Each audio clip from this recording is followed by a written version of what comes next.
Welcome to Crawlspace. I'm Tim here today with Lance. Lance, how are you today? I am doing fantastic today, Tim. Thank you for asking. I know everyone listening will be doing just as fantastic once they hear this really thought-provoking conversation that we have with a couple of new friends who've done some really great work on a show and on the story of a young woman who is currently serving time in prison. But, Tim, I feel like I'm in prison not knowing how you are.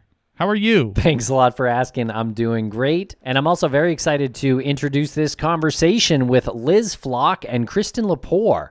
They have worked on the podcast Blind Plea, which it really is a hit podcast, and it is about Devin Grey, an Alabama woman who is in prison for killing her boyfriend, John Henry Vance. And by all accounts, he was very abusive to her, and the story unfolds in the show Blind Plea, and like you said, it is a great show, and you learn a lot in this conversation. And if you're not sure what exactly a blind plea is, just starting there is a good point before entering into this interview.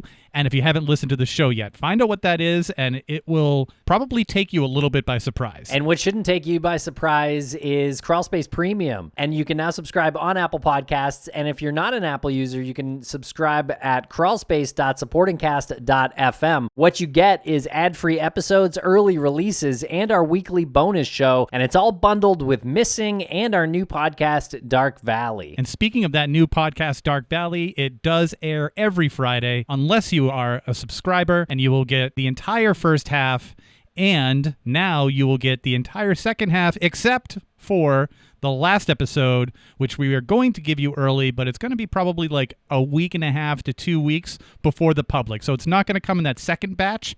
It's going to come just a little bit after, because I personally feel like episode 11 needs to be processed for a little bit, but there are multiple reasons why. All right, let us know what you think on social media. Follow us at Crawlspace Podcast or Crawlspace Pod. We're going to take a quick break for commercial here, and we'll be right back with Liz and Kristen.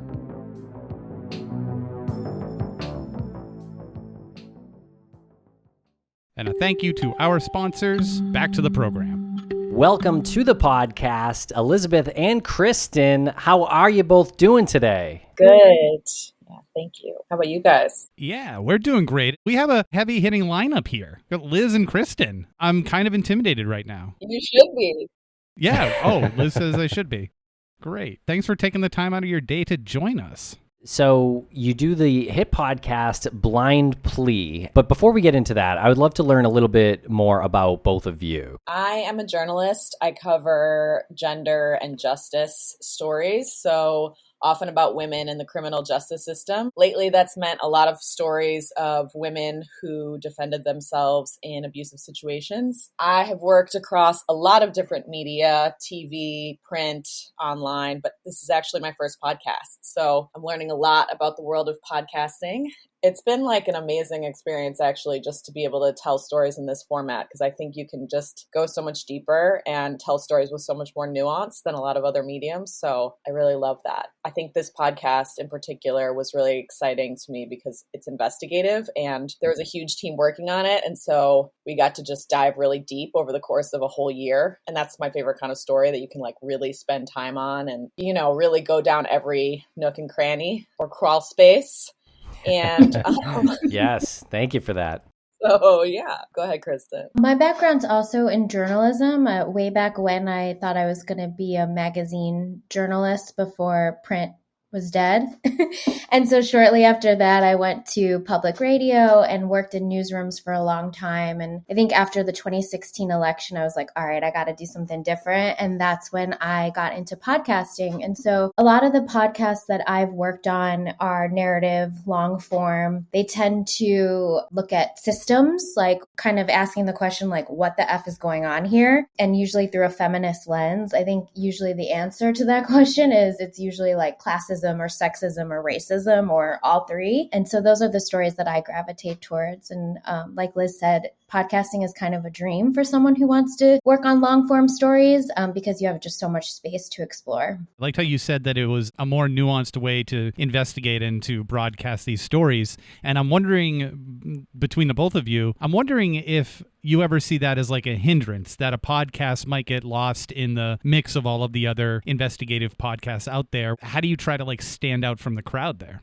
Sure. I mean, I think it starts with the story. Like I could talk a little bit about how Lemonada and Liz joined forces, and we talked to a lot of journalists who pitched us a lot of ideas. And I think this story was different in a lot of ways. It wasn't just an idea, it was a fully formed story. Liz had a long-standing relationship with Devin, who's the main subject of this story. And I think that was so important that they've built this relationship over a long period of time. That really sets it apart. The fact that we have had so much access and so much trust, so much phone tape, but also we ended up seeing Devin in person in prison, and you don't always hear voices from people who are incarcerated. I also think just the fact the blind plea angle in this was so compelling because no one had heard of blind pleas before, and definitely our marketing team jumped on that. Like, obviously it's the name of the show. You know, whenever we're out and about talking about this show, that tends to be something people always ask follow-up questions about. Obviously, the story also had a race component that was really like, again, what the F? Like, this story needs to be told. And I think Devens fell through the cracks in a lot of ways. Like, it wasn't really covered by the local media. And so there was just so much opportunity to tell a story that hadn't been told. Besides like the length that you can dive into this and the time you can spend, what are the differences in mediums? What is the power of telling this story via the podcast medium? This story I actually was thinking about doing as a print story because I heard about Devin's story like 3 years before this podcast came out. I heard about it when I was doing another story about a woman who killed a man in an abusive scenario. I just felt like I was going to tell the same story again, and I didn't want to do that. I felt like I wasn't contributing anything new to the conversation. And this has been such an ongoing issue for decades where like little has changed and we're still incarcerating women who have like pretty clear self-defense claims. So I was like, I just don't want to do the same story again. It's not going to do anything. Actually, there was TV interest in this story a few times and then it fell through. And it seemed like they kind of wanted like a salacious spin on it. And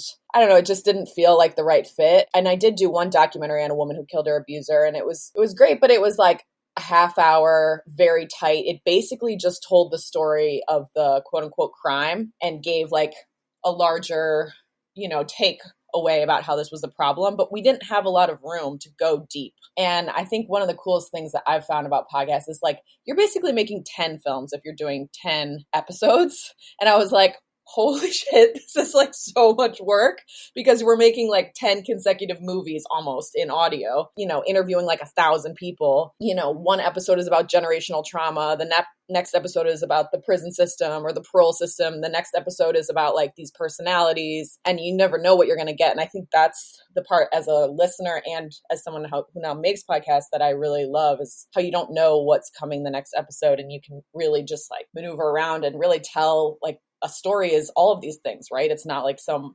two-dimensional thing. So I think that's really cool. It's very important as well. And we've hinted at the story that Blind Plea is telling, and it's a story of Devin Grey. And I'm wondering if you think that this is a good opportunity to get into her story. It's like stereotypically frustrating. Everything that's happened, you're like, of course that's of course that's happened to this person and didn't happen to somebody else. Can you give us the background on this? So Devin Grey is a 31-year-old woman now, but she was 25 when this happened. She fell in love with a guy from her home area where she grew up in upstate New York. The relationship started off decently well.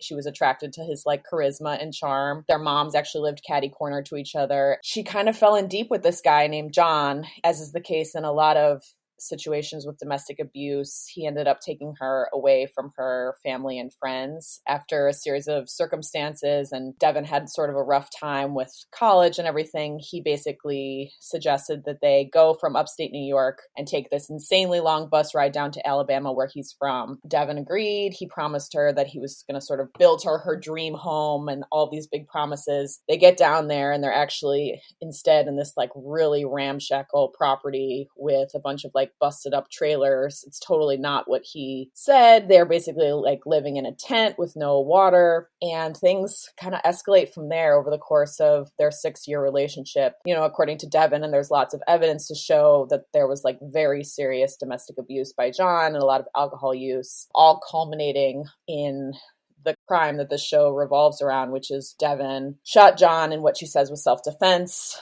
Yeah, she was charged with murder. She was taken to jail and then prison, and she ultimately took a blind plea for manslaughter, so a lesser charge, but basically a blind plea is where you agree to a sentence and you don't even know what you're going to get. You basically just say, I'm guilty, and leave it up to the judge. Yeah, despite a ton of evidence of the abuse that was sort of ignored in court. And so we go really deep in the show exploring exactly what happened here, because there are a lot of Devens out there. She's not the only one. And her story, as Kristen mentioned, got almost no coverage when it happened. There were like a few like local news blurbs. And of course they say like, woman kills man in domestic disturbance. And you're like, what does that even mean? Like, what is the story behind the story here? And unless someone's asking, or unless you have a good lawyer, it's like, yeah, she murdered him in cold blood. And then of course, Devin is Black and John is white. And so definitely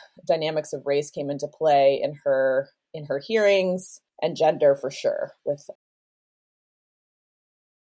I'm curious about the abuse. What kind of abuse? Yeah, so there was evidence of physical, emotional, and sexual abuse. There's actually 14,000 text messages that we were able to access between John and Devin. And something for me as a journalist, when I'm working on a story like this that's crucial, is documents. Because people lie. In every story I've ever done, I think someone's lied to me.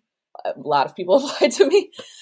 Everyone does it to protect themselves and their story. And the one thing that doesn't lie is documents and real-time text messages between people, because it's what they really were saying without thinking anyone was going to read it. So in a lot of the text messages, John acknowledges his abuse or apologized for it. It's really horrific. I mean, I've covered domestic abuse now for like 4 or 5 years, and I still get kind of like shocked by the stories I hear because they're so intense and graphic. On the night of itself, if we're even just keeping it to that, he seemingly pistol whipped her, busted her eardrum open. There were fractures in her face, dragged her across the floor with, like a rusty nail that got cut in her back, shot at her in the bathroom. Devin has always said, like, I think the emotional wounds were somehow more intense than the physical ones, and that stuck with her more.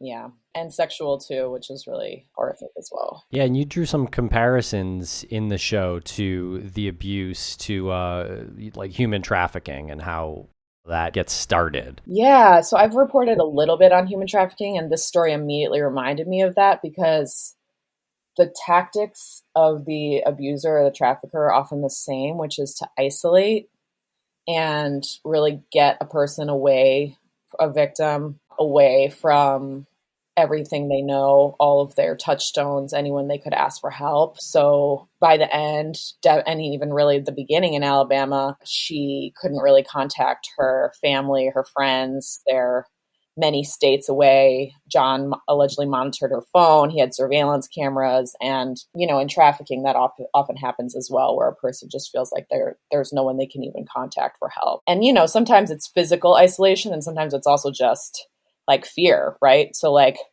Devin could have called her family more often, but John told her that he would kill her or kill her dad if she did. So then she didn't. The first question that I think a lot of people have when they start listening to the show and then, kind of on the side doing some research on their own into Devin and her situation is, how is this not like a open and closed self-defense case? I mean, the day of the attack, she's literally defending herself. Like, he's trying to kill her. How does somebody get 15 years for defending themselves? I mean, was something I was going to bring up when Liz was just kind of going through all the corroboration. That's what's always so shocking to us as journalists, is that, we know how to corroborate these kind of things. Like, we do our due diligence and we check all the sources and the documents and this and that. And then, for instance, in this case, the cop said it was an open and closed case, but that she, murdered him in cold blood. So the investigator came away with a completely different conclusion than we did. Liz can talk more about examples of this, but you see this happen time and time again. And of course, there's a power dynamic at play. So oftentimes when the victim or survivor fights back, it's not at the time that we might deem reasonable. So for instance, Devin shot John when he was lying down, because that's when there was a break in the violence. Typically, these cases come down to that very moment when the gun or the weapon was used. And sometimes it's not in the struggle. And that's just a very myopic, narrow way, I think, of handling these cases. Yeah, it's almost never at the moment. Like, that's basically a lot of advocates say, like, our definition of self-defense is very masculine because it makes all these assumptions, like it's two guys in a fight at a bar and one is bigger than the other, but they are fighting and then one of them ends up giving the guy a concussion, actually he dies or whatever.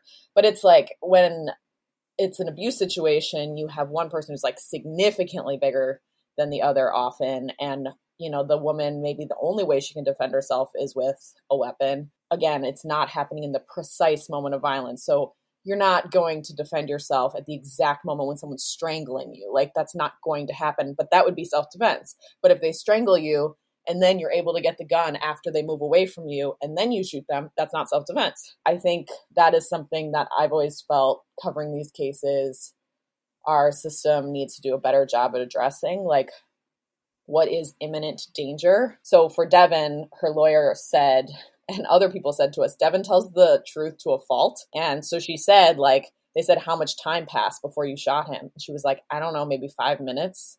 And like, that's done. You're done. You're going to prison. You know what I mean? So that is definitely the reason that Devin got that sentence. But I think the racial and gender dynamics also played a role for sure.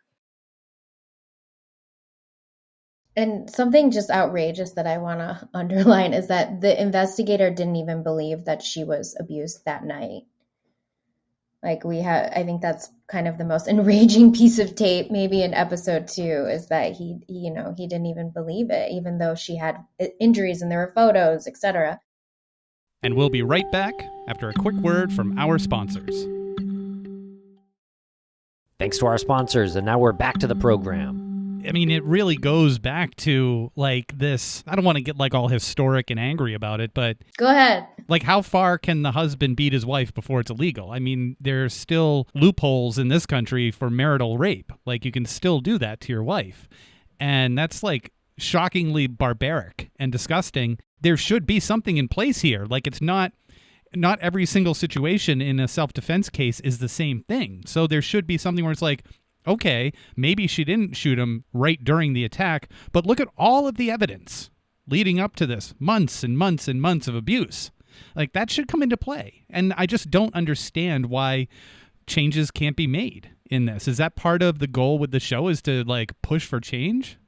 I've always been uncomfortable with being an advocate because I'm a journalist, but I think the longer that I've been a journalist on a particular beat, I feel like if you know enough information and you have enough analysis, then it's actually your job to like be on the line of almost advocating. And so like, or at least informing people who are doing the advocacy. And yeah, I think that's something we bring up in the show, is like having social workers instead of police respond to domestic violence, or having law enforcement be more, or judges be more trauma informed, so they actually have like knowledge. And actually the investigator in the show, we bring up later how he himself grew up with domestic abuse and still he's not seeing it. And so why is that? I think the psychology is probably pretty deep, but like getting people like that training so that they can recognize when they see something. And also like the whole system of like a prosecutor, right? Their job is to prove someone guilty, whether or not they think that they are or they aren't. And I think there's a lot of conversation right now about prosecutorial misconduct and having our prosecutors serve a different function, which is obviously supposed to be pursuing justice, not just pursuing a guilty charge at all costs, just to like look good or get promotions or whatever the case might be. Yeah, and I'll say something else that we talked about in the show is like, by the time the public hears about these stories, it's almost like too late, right? Like that we have to like then change the law. Like the damage has already been done. Devin's already in prison. It's like, how can we get to these people sooner? Like with some sort of intervention or therapy or just some sort of social safety net that can kind of, because domestic violence is everywhere. It's all around us. It's in all of our communities. It happens to every race, every class. And so I think that's like the big question, is how do we get to it before it enters, the criminal legal system? Yeah, and it seems like part of the narrative that law enforcement went with was John had another girlfriend and that Devin was upset. And that seems to be a more reliable motive for them. Like it makes more sense to them, I guess, sort of an older school mentality. The clips with her are really interesting. Did you find that she was lying about what happened? I mean, we can't say for sure, right? But the other woman whose name is Alexis, we talked to her mother and talked to people who knew her, but she didn't want to talk to us, which I think is understandable given the show doesn't exactly make her look great. But, the question is Alexis lying or was John lying to Alexis? There's a lot of questions about who was lying. We kind of delve into that in the show, and a lot of listeners have sent me emails about like what they think really happened. Yeah, I think that was also a really shocking thing to dive deep on, is how much law enforcement made it about this other woman and the whole trope around like being jealous, when the text messages never show Devin as like a jealous, angry, vengeful person. And if they had, we would have, pursued that line and looked more deeply at that. And then, there's a threesome that happens at some point between Alexis and Devin and John months before the shooting. And the prosecutor and detective tried to use that threesome as evidence that would have been why Devin would have killed John months later. And Devin sort of said, like, I think if I was angry about that would have happened like sooner. And actually, more powerfully, what she said is, I was actually grateful that John was with this other woman because it meant he abused me less and that like his demands for sex were less. And so there's just so much going on that the investigator and prosecutor just totally ignored in favor of this like old, lame narrative that like women are killing, in revenge, which not to say that it doesn't happen, but we couldn't find in our team like evidence that was the case at all. With everything that's happened to her, as you're putting this together and you want to approach her, what's your process? How do you approach someone who's in this situation and gain their trust? I mean, I've learned over the course of doing these kinds of stories, I've done a lot of training on trauma-informed interviewing and how to talk to someone who's experienced a lot of trauma. And I think it's really important for journalists or anyone else.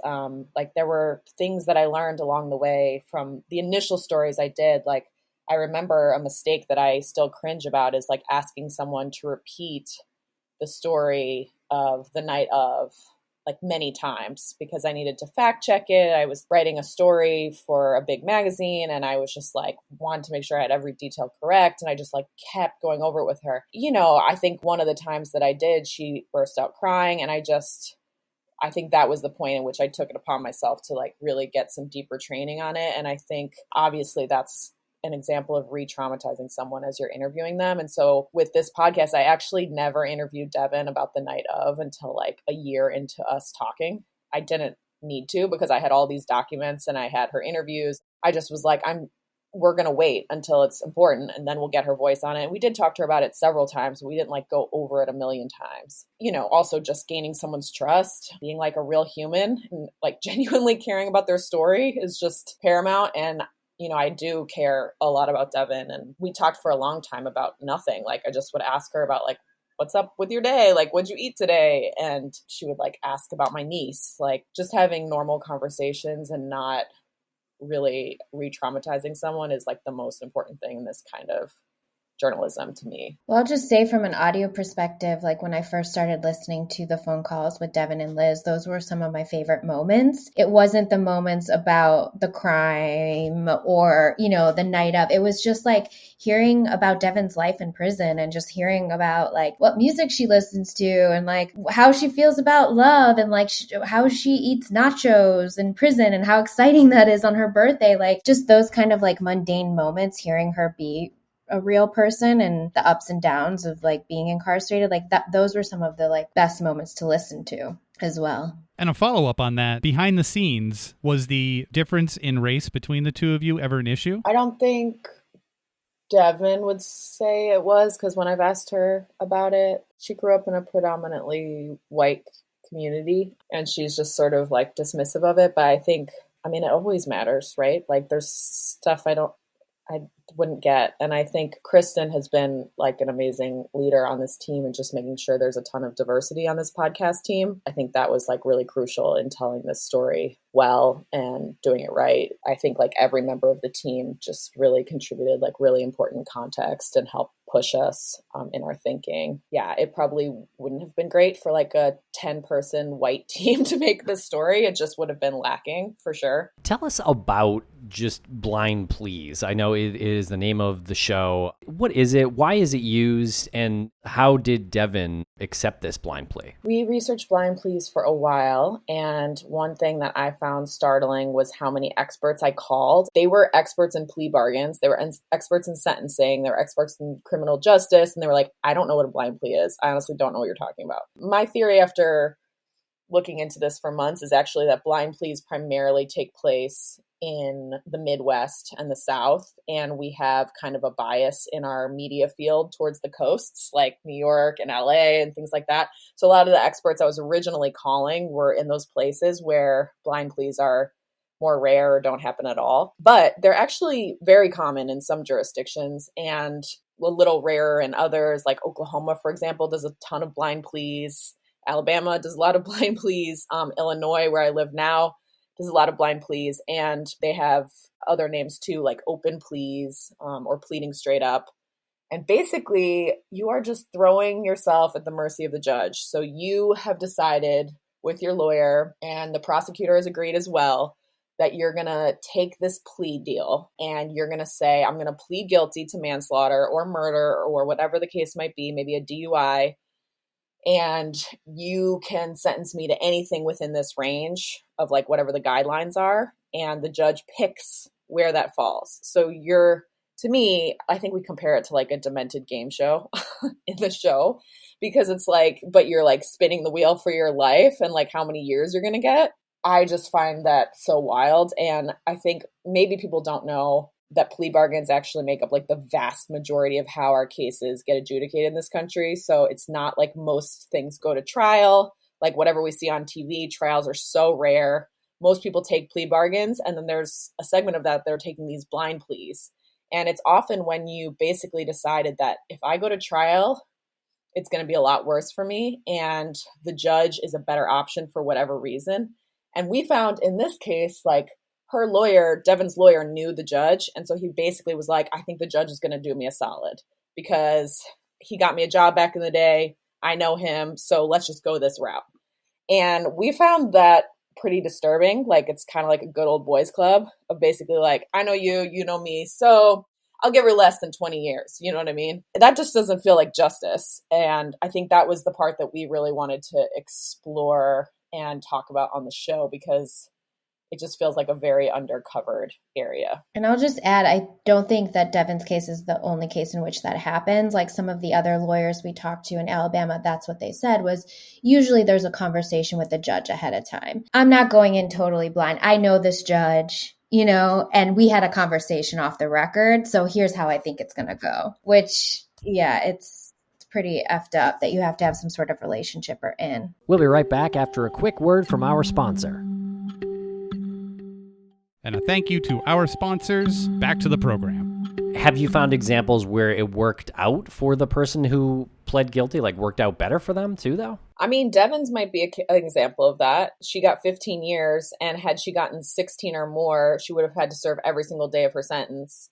But because she got 15 or less, she had good time, which means if you are on good behavior, you can essentially have your sentence. And a lot of the cases, it's like people whose crimes do not look good to a jury. So Devens might not have looked good to a jury because she's a black woman killing a white man in a place where interracial marriages were banned until like the year 2000. So that's one reason. Or maybe it's a DUI and you hit someone, and so you think like jurors are not going to look favorably on that, obviously. Or it's a murder, like a murder where someone thinks like, hey, the emotions of the case are going to run high with the jury. So, I mean, there's definitely advantages to taking a blind plea. It just, I think, again, it gets to this idea of like what is actual justice in a more objective, fair way. And like we've always said that juries should be like a a group of your peers making a decision about something. And in this case, with the judge, just one person. Even if there's a conversation beforehand, you really don't know how that person's going to rule. Can we get into the history of John a little bit? Is there anything that we can learn about his background that we can take from and say things can be done differently, or there's some red flags, or anything positive we can take out of this person? I mean, I think it goes back to what I was saying before. Like, clearly we open up this series with this idea of generational violence, and, John's grandma was a survivor of domestic violence and killed his step-grandfather on the same property where he later took Devin. It's like, see something, say something. So often I think like that's what we found is like there's this culture of like it's everywhere, so we're becoming desensitized to it, and we're not going to step in, and we're not going to say something, and there's just like a lot of generations where it persists. Yeah, I'm like, what can we learn from this, Liz? Like, how do we do better? There was times interviewing people about John where you feel like just so upset about this person and everything he did to Devin. And then there were other times where I really felt for John, just knowing that he grew up with his mom, who said that she faced severe domestic abuse from John's dad, and then went on to date other abusive partners. All this is happening in front of John when he's a little kid. And then, like Kristen said, his grandmother shooting her abusive spouse on the same exact property 40 years earlier, which is just like a wild connection. And you're like, oh my God, it's such a coincidence. No, it's not a coincidence. It's like you can see the domino effect going down the generations. So, I mean, I think what Kristen said is right. It's to me, it's domestic abuse thrives. And this is something advocates will always say, like in the darkness and in people not talking about it. If you just start to notice warning signs and red flags within your own community and people friends, family, extended family, whatever, and ask questions, I think that's like a good place to start, because a lot of people knew about Devin's abuse and probably knew about the things that John witnessed as a kid too. And it's like, did anyone step in or say anything? And so, John is a victim too of experiencing severe violence. And I think we quote one expert on the show who says something equivalent to the lines of like, no one's first experience with violence is using it. And that just like haunts me.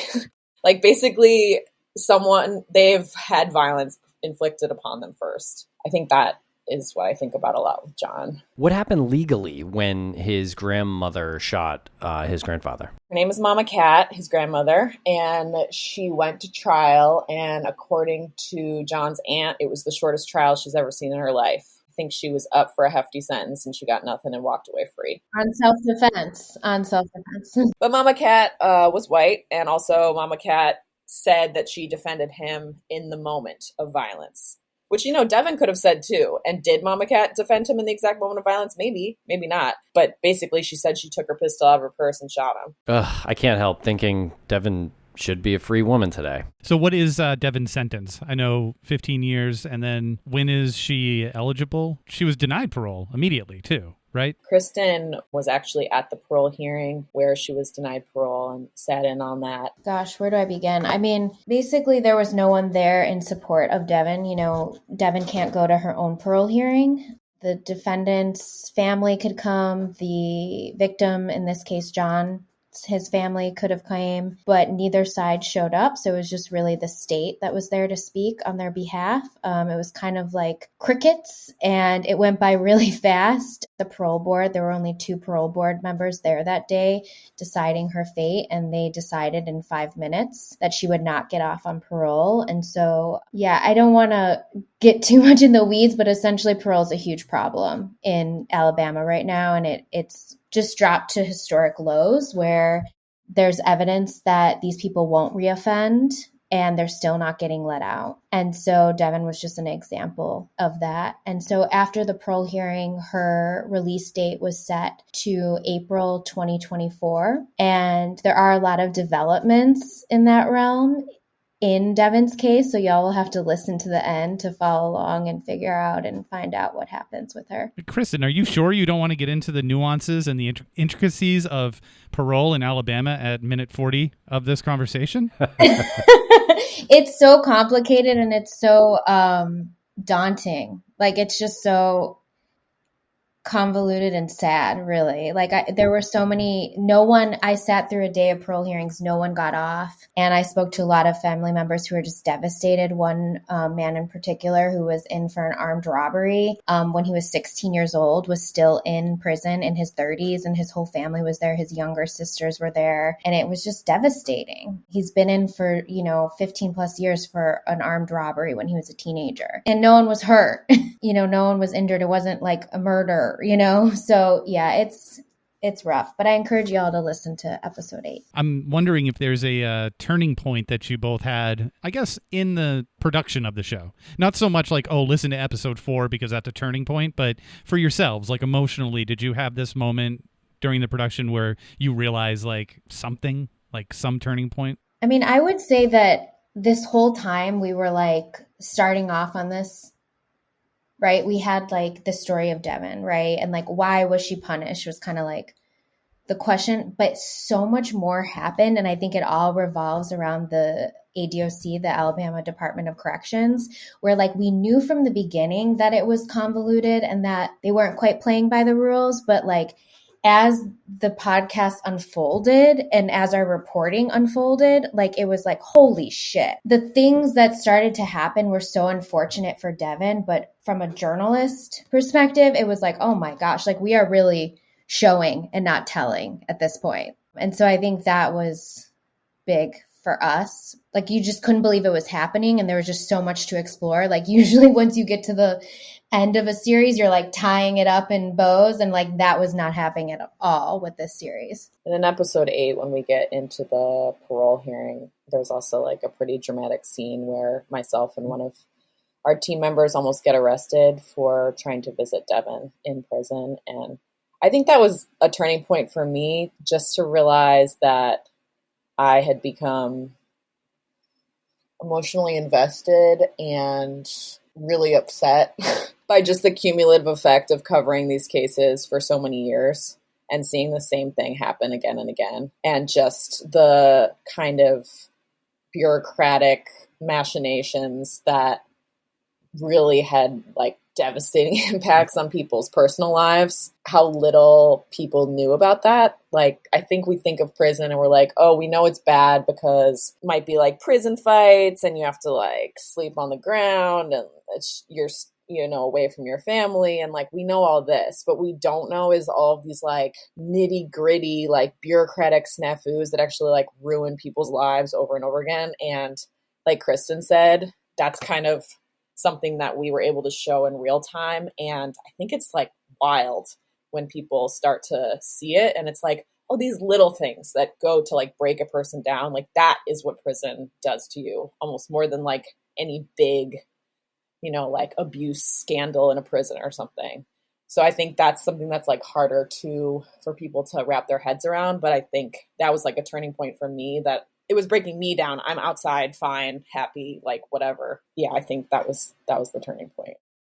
And I'll also just say meeting Devin in person. Liz had so many phone calls with her, but I eventually did make it into the prison to meet her. And that was huge. I think just being in the same room as someone, that was so important to our team that we actually got to spend some in-person time with her. Because ultimately, I think the podcast does have a point of view, and like, it was just really important that we met her. And so that was huge. And I think like the civil right, I went inside with a civil rights attorney, and he also got to meet Devin, and he had done a lot of work on domestic violence. And so after meeting her, he was just like, wow, this is a textbook case. Like we went away feeling like she was so authentic and really telling the truth. Well, amazing work, you two and your whole team. And we will be listening to the end of Blind Plea. And are you planning a season 2? I mean, there's enough there to do a season 2, but we need a little break first. Well, thank you both for joining us here today. We really appreciate your time. Thank you, Barb, for such thoughtful questions. Thanks for having us, and thanks for listening.